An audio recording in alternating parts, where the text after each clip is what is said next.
Good afternoon all of you. कैसे हैं आप सभी? मैं माधुरी वेलकम करती हूँ आपका एमडीलो क्लासेस। आज जो मैं आपको पढ़ाने वाली हूँ, कॉन्स्टिट्यूशन का एक मोस्ट इंपॉर्टेंट टॉपिक पढ़ाने वाली हूँ, जो कि जुडिशरी, एलएलबी, ऑलमोस्ट सभी एग्जाम्स में ये काउंट होता है। टॉपिक है अपना पार्ट 4A। जो पार्ट 4A अपनों को फंडामेंटल ड्यूटीज के बारे में बताता है। अब फंडामेंटल ड्यूटीज कहाँ से आई गई है, कब इसको ऐड किया, इसमें कितने क्लोज हैं, सारी बातें एक एक करके मैं सारी चीजें आपको बताऊंगी। तो सबसे पहले अपने रीड करने वाले हैं कॉन्स्टिट्यूशन का पार्ट 4A, जो कि डील करता है अपनी फंडामेंटल ड्यूटीज के बारे में, मूल कर्तव्य के बारे में।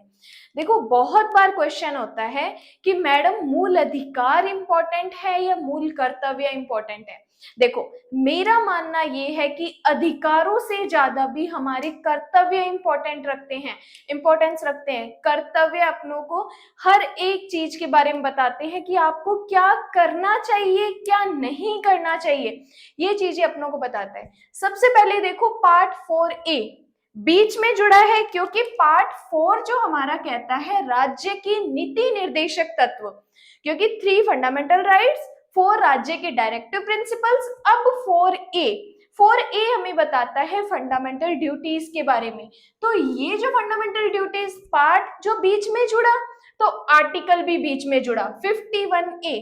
ठीक है, अब ये 4A कौन से अमेंडमेंट से जुड़ा, नोट करेंगे। 42nd अमेंडमेंट 1976, 42वें संविधान संशोधन 1976 से ये एक मूल कर्तव्य जो चैप्टर है हमारे संविधान में जोड़ा गया। ठीक है, अब ये जो मूल कर्तव्य है ये कौन से संविधान से लिए गए हैं? क्योंकि हमारा संविधान जो है हर एक प्रोविजन कहीं ना कहीं किसी ना किसी देश के कॉन्स्टिट्यूशन से लिया गया है। इसीलिए हमारे कॉन्स्टिट्यूशन को बनने में सबसे ज्यादा टाइम लगा था। इसीलिए हमारा कॉन्स्टिट्यूशन विश्व का सबसे बड़ा संविधान है। तो ये जो मूल कर्तव्य है कहां से लिए गए? लिखो, सोवियत संघ से लिए गए। सोवियत संघ से लिए गए, क्योंकि जब अपने सभी देशों के संविधान को पढ़ते हैं, तब वहां पर उन्होंने सबसे ज्यादा जोर किस पर दिया है? अपने मूल अधिकारों पर दिया है। लेकिन सोवियत संघ ने सबसे ज्यादा दबाव किस पर दिया है? मूल कर्तव्यों पर दिया है। तो ये जो अपनों ने फंडामेंटल ड्यूटीज है कहां से लिए? सोवियत संघ से लिए। अब ये जो मूल कर्तव्य 42वें संविधान संशोधन द्वारा जोड़ा गया, तो किन्होंने इस मूल कर्तव्यों के बारे में कहा? तो स्वर्ण सिंह समिति ने मूल कर्तव्यों के बारे में बताया था। ठीक है, तो कई बार क्वेश्चन आता है कि मूल कर्तव्यों के लिए कहां से आए, किन्होंने कहा? तो स्वर्ण सिंह समिति की अध्यक्षता से ये अपने पास आए। अब देखो, स्टूडेंट्स बोलते हैं कि मैडम ये जो मूल कर्तव्य है ना, क्या हमें नंबरिंग से याद करने पड़ेंगे? हम इनको ऊपर नीचे कर सकते हैं। देखो, जब आप किन्हीं पॉइंट्स को ऊपर नीचे करते हो तो कहीं ना कहीं एक आधा पॉइंट आप भूल जाते हो, लेकिन जब आप पॉइंट बाय पॉइंट इनको याद करोगे तो हर एक पॉइंट आपको याद रहेगा। और जब मैं अपने स्टूडेंट्स को, जो मेरे ऑनलाइन स्टूडेंट्स, ऑफलाइन स्टूडेंट्स, मेरे जो एमडीलो क्लासेस के स्टूडेंट है, उनको मैं पढ़ने का यही तरीका बताती हूँ कि आप टुकड़ों में पढ़ो।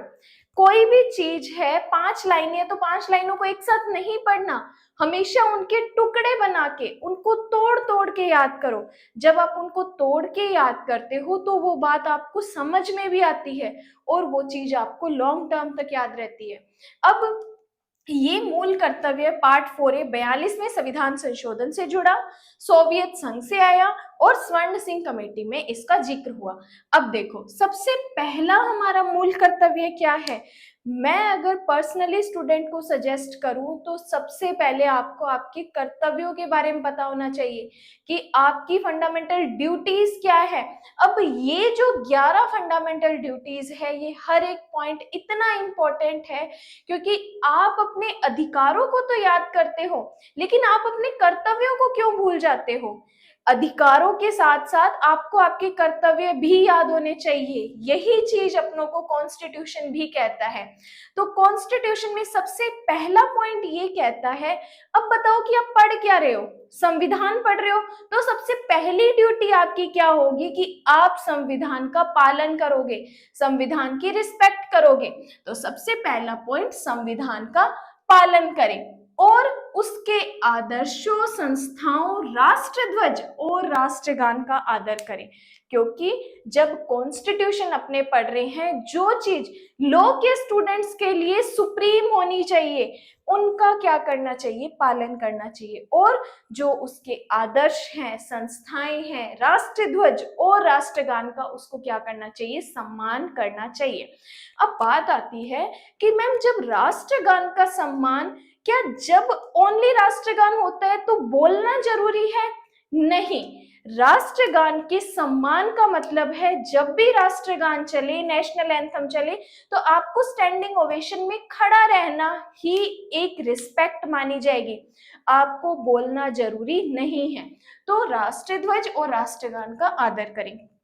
अब संविधान जब अपनों को मिला, उससे पहले हमें क्या प्राप्त हुई थी, स्वतंत्रता मिली थी, राइट, हमें फ्रीडम मिली थी। तो जिन पर्सन्स ने, जिन क्रांतिकारियों ने हमें फ्रीडम दिलाई, क्या उनको भूल जाना चाहिए? नहीं ना, उनकी वजह से ही तो हमारा खुद का एक संविधान बना, उनकी वजह से ही हमें स्वतंत्रता मिली। तो स्वतंत्रता के लिए राष्ट्रीय आंदोलन को प्रेरित करने वाले जो उच्च आदर्श हैं उनको हृदय में संजोए रखें।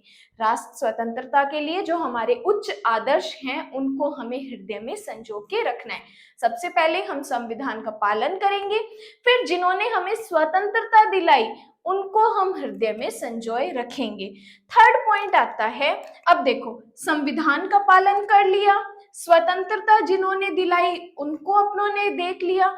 अब हमारे भारत की प्रभुत्ता, एकता और अखंडता की हमें क्या करनी है, रक्षा करनी है।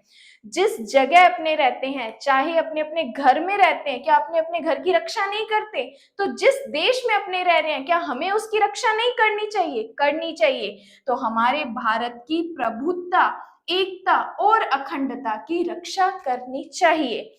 फिर आता है थर्ड पॉइंट, अब हमें देश की भी रक्षा करनी है, क्योंकि अगर अपना देश ही सेफ नहीं रहेगा, जब भी देश के ऊपर इमरजेंसी होगी, क्या हम अपने देश की हेल्प नहीं करेंगे?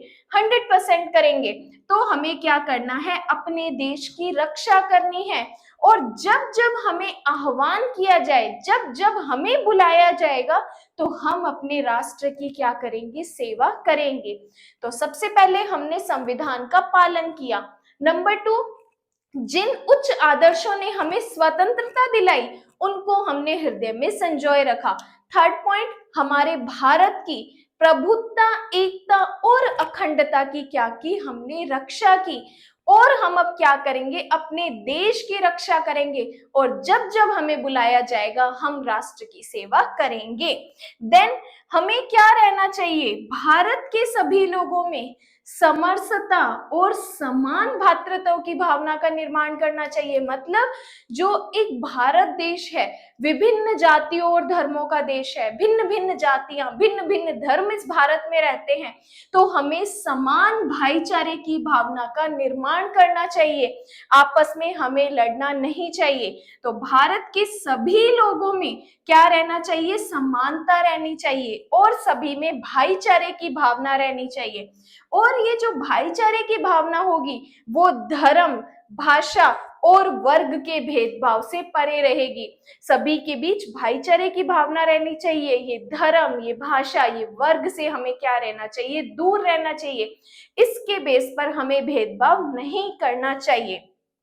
ठीक है, तो ए, हमें संविधान का पालन करना है। बी, जिन्होंने हमें स्वतंत्रता दिलाई उनके उच्च आदर्शों को हृदय में संजोए रखना है। फिर भारत की प्रभुत्ता, एकता और अखंडता की रक्षा करनी है।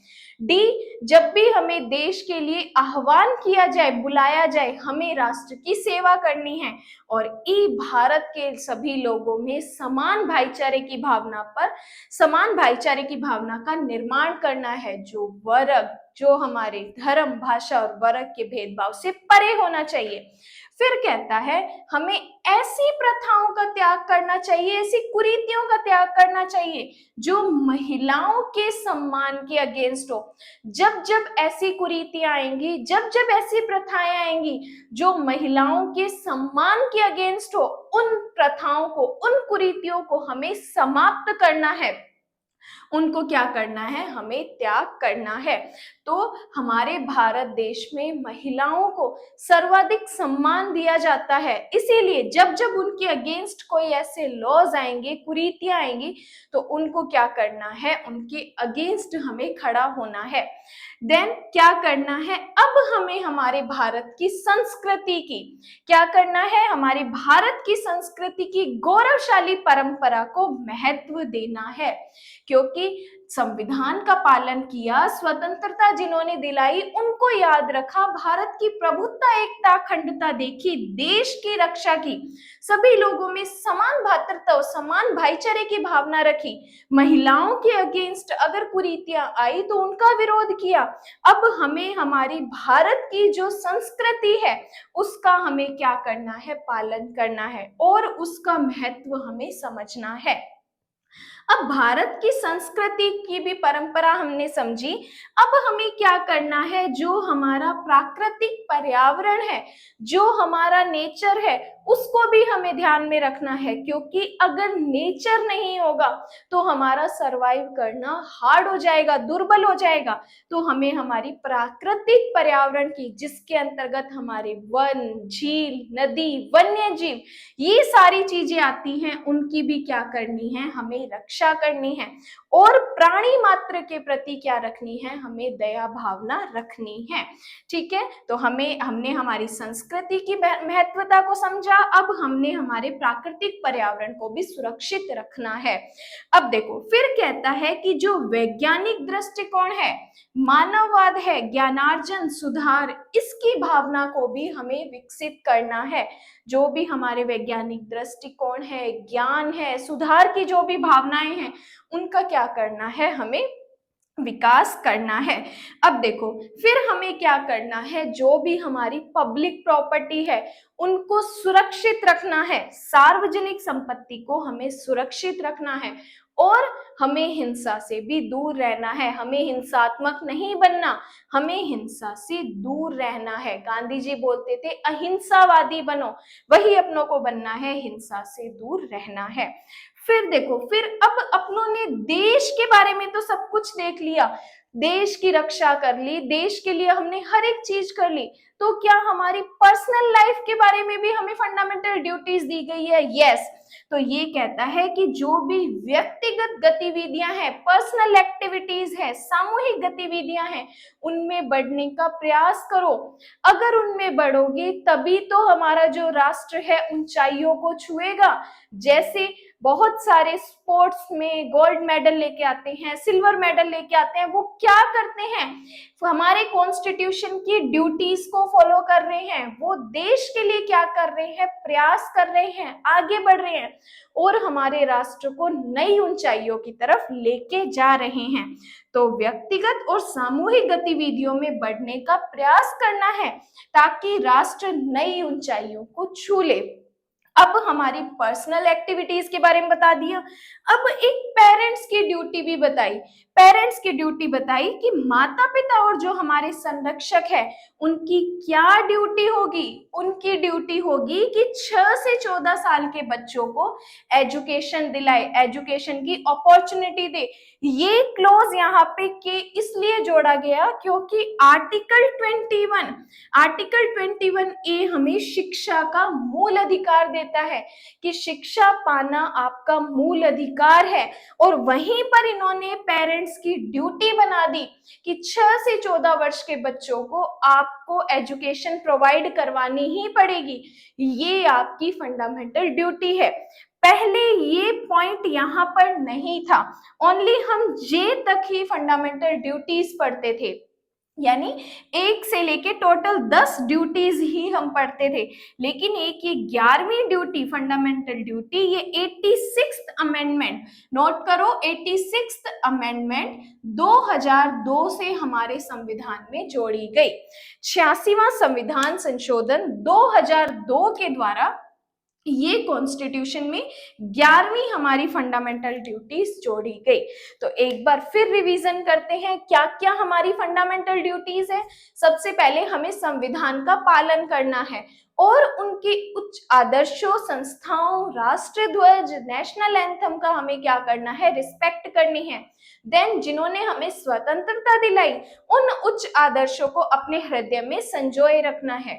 फिर भारत की प्रभुत्ता, एकता और अखंडता की रक्षा करनी है और हमें अपने देश की भी रक्षा करनी है। जब जब हमें देश की, राष्ट्र की सेवा के लिए बुलाया जाएगा, हम तब तब उसकी सेवा के लिए तैयार रहेंगे।